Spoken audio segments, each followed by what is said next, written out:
The diner's neon sign buzzed faintly in the foggy midnight air, casting a sickly green glow on the rain-slicked pavement. Inside, the place was almost too quiet, except for the low hum of the refrigerator and the occasional squeak of my sneakers against the sticky linoleum. My name's Jack. I work the late shift at Marty's Diner, just off Route 42. It's one of those old-school places where truckers, night owls, and the occasional lost traveler stop by for coffee and greasy burgers. I've seen it all during these shifts. Drunk couples arguing, long-haul drivers spilling their life stories, and a few shady types who never stuck around long enough to cause trouble. But that night was different. It was close to 1 a.m. when I heard the bell over the door jingle, cutting through the silence like a knife. I glanced up from my phone, expecting another trucker or maybe one of the regulars, but the guy who walked in wasn't someone I'd seen before. He was tall and thin, with pale skin that looked almost waxy under the fluorescent lights.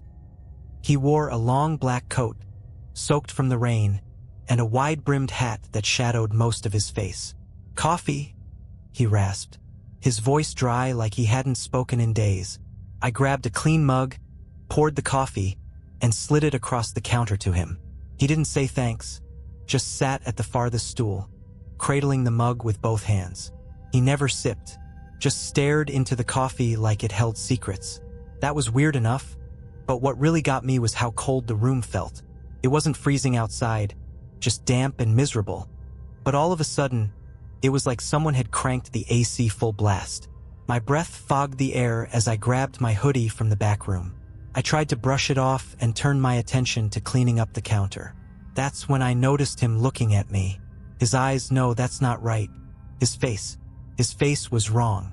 I couldn't put my finger on it at first, but the longer I stared, the more it felt like my mind was struggling to keep up. It was like he didn't have enough features.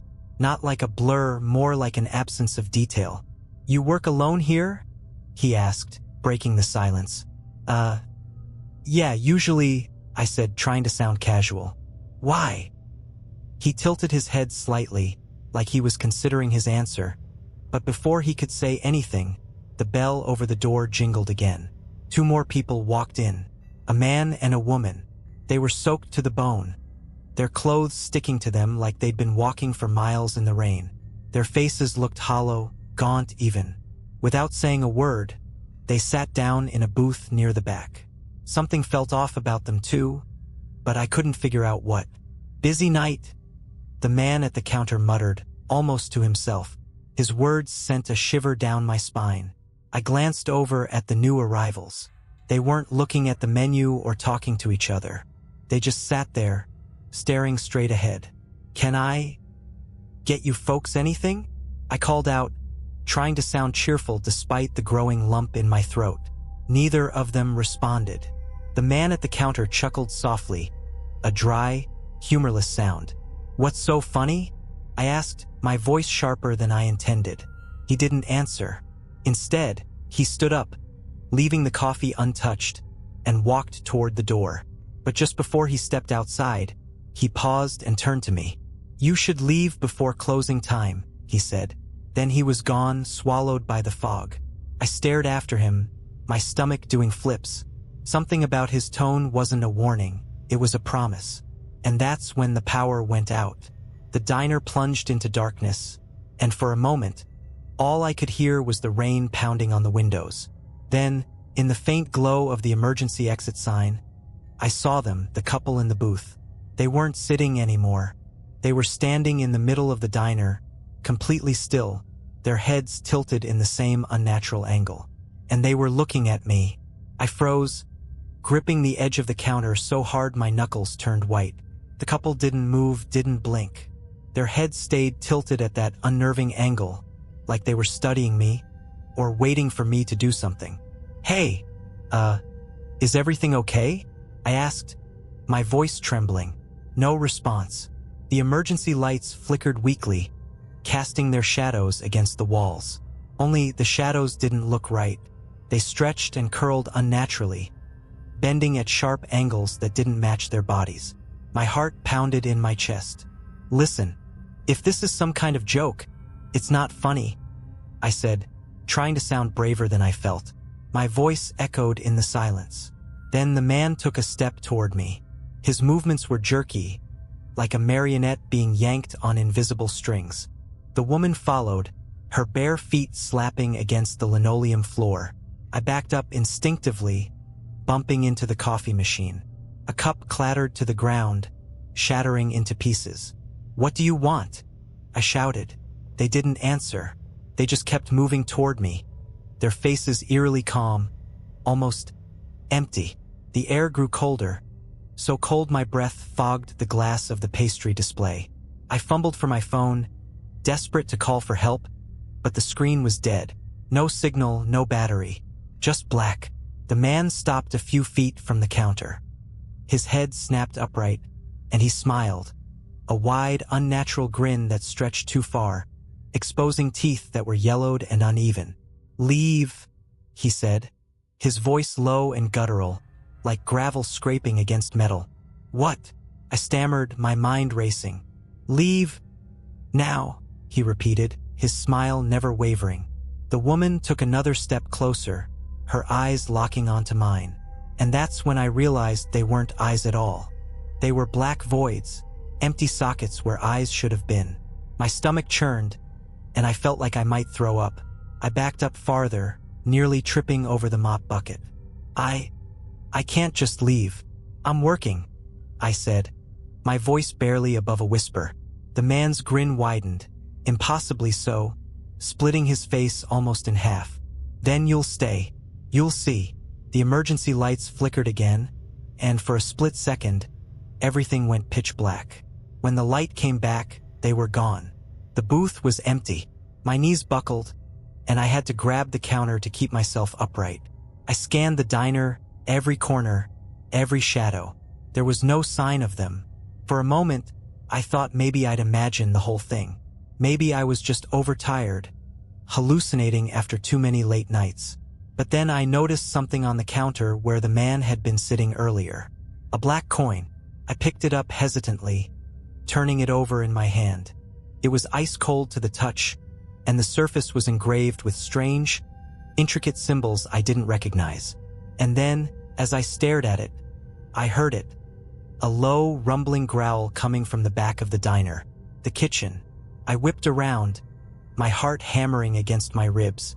The growling grew louder, deeper, resonating through the walls. "Hello," I called out, my voice cracking. No answer, just the sound of something heavy dragging across the floor. I grabbed the nearest thing I could find, a kitchen knife from the counter, and crept toward the swinging doors that led to the kitchen. The growling stopped, replaced by an eerie silence. Pushing the door open with trembling hands, I stepped into the dark kitchen. The faint red glow of the emergency exit sign barely illuminated the room. At first, I didn't see anything unusual.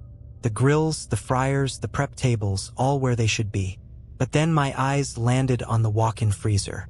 The door was ajar, and something was inside.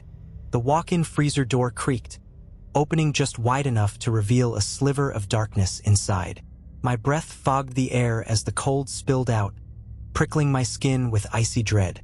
The growling had stopped, but I could feel something, a presence, waiting. "Who's there?"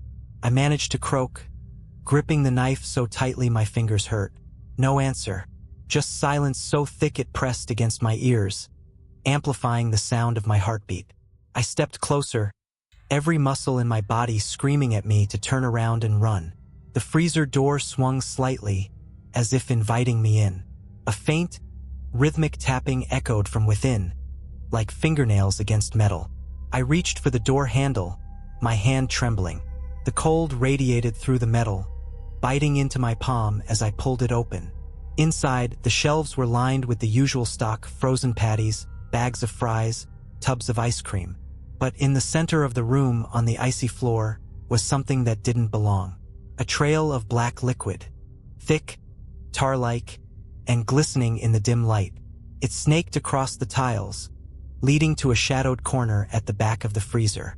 "Hello," I whispered, my voice barely audible over the sound of my ragged breathing. The tapping resumed, louder now, echoing off the walls. And then I saw it. A figure crouched in the corner, shrouded in darkness. Its back was to me, its body unnaturally contorted, like it had been folded into itself. "Hey!" I shouted, trying to summon some courage. The figure moved. Slowly, it straightened, unfolding joint by joint until it stood upright. Its head turned with a sickening crack, and two gleaming eyes stared at me from the shadows. Not eyes, reflective like glass. The thing stepped into the light, and I staggered back. Its face, or what should have been a face, was smooth and featureless like a mannequin. Its body was human-shaped, but too thin, its limbs elongated and spider-like. Black liquid dripped from its hands, pooling at its feet.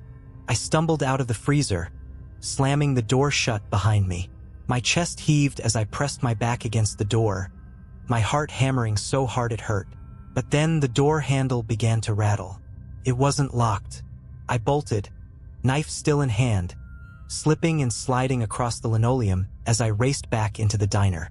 The emergency lights flickered, casting strange, jagged shadows on the walls. And that's when I realized I wasn't alone. They were back.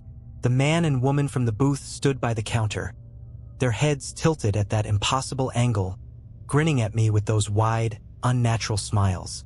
But they weren't the only ones. More figures emerged from the shadows. Some crawled on all fours, their movements jerky and insect-like. Others stood unnaturally still, their eyeless faces turned toward me.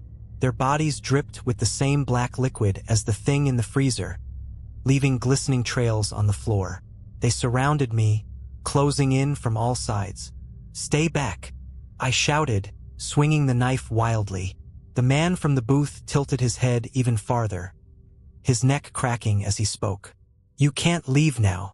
His voice was layered like multiple people speaking at once. The emergency lights flickered again, and for a moment, the diner was plunged into darkness. When the lights came back, they were closer. Too close. "Why are you doing this?" I cried out, backing into the corner of the diner. The woman grinned, her eyeless sockets oozing black. "You let him in." Her words sent a jolt of cold terror through me. The man in the black coat, the first customer. He'd been a warning, not a threat. And now it was too late. The figures advanced, their movements disjointed, their inhuman grins widening as they reached for me with long, claw-like fingers. I raised the knife, ready to fight, even though I knew it was hopeless. My back hit the wall and I braced myself for the end. But then, the bell over the door jingled. The bell's jingle cut through the chaos like a gunshot. All at once, the figures froze mid-step, their grotesque grins faltering. The sound of the bell lingered in the air, impossibly loud, as if time itself had slowed. The diner door creaked open. I turned toward the entrance, my breath hitching in my chest. A figure stepped inside, silhouetted against the rain and fog. It was him, the man in the black coat and wide-brimmed hat. He moved with eerie calm, his boots clicking softly against the linoleum. The air seemed to grow heavier with each step he took, the temperature plummeting until frost crept along the edges of the windows. The figures in the diner began to shift uneasily, their eyeless faces turned toward him, their blackened hands twitching. For the first time, they looked unsure. The man stopped in the center of the room and tipped his hat, revealing a face that was both ordinary and unsettling. His features seemed to shift under the flickering light, never quite settling into something you could describe. "You shouldn't be here," he said, his voice low but commanding. The figures hissed, their voices like steam escaping a cracked pipe. They moved toward him as one, their limbs contorting in impossible angles. He didn't flinch. Instead, he reached into his coat and pulled out something small and glinting. A coin, identical to the one I'd found earlier. Holding it between his fingers, he whispered something in a language I couldn't understand. The coin began to glow faintly, its light growing brighter with each word. The figures recoiled, shrieking as the light hit them. Their shadows twisted and writhed on the walls, growing thinner and more distorted. The man's voice rose, each word sharp and deliberate. The light from the coin expanded, filling the diner with a blinding radiance. I shielded my eyes, the sound of the figure's screams piercing my ears. When I finally dared to look again, the diner was empty. They were gone. The man stood in the center of the room, his expression unreadable. The coin in his hand had turned black, crumbling into ash as he closed his fingers around it. What were they? I stammered, my voice barely audible. He turned to me, his gaze heavy. They were echoes, things that shouldn't exist but find their way through cracks. And you let them in. I didn't mean to, I said, my voice trembling. I didn't know. He sighed, his shoulders slumping slightly. It wasn't your fault. They find a way, always. He glanced at the freezer, his eyes narrowing. But you've been marked now. Marked? He didn't answer. Instead, he walked to the counter and picked up the black coin I'd left there earlier. He held it out to me. Take it, he said. I shook my head. No way. I'm not touching that thing. You don't have a choice, he said firmly. They'll come back. Maybe not tonight, maybe not tomorrow. But they'll come. And when they do, you'll need this. Reluctantly, I reached out and took the coin. It was ice cold, the strange symbols etched into its surface almost seeming to pulse under my fingers. The man tipped his hat again and turned toward the door. Wait, I called after him. Who are you? He paused, his hand on the doorknob. Just a traveler, trying to keep the balance. With that, he stepped outside and disappeared into the fog. I stood there for a long time, the coin heavy in my hand, the diner eerily silent.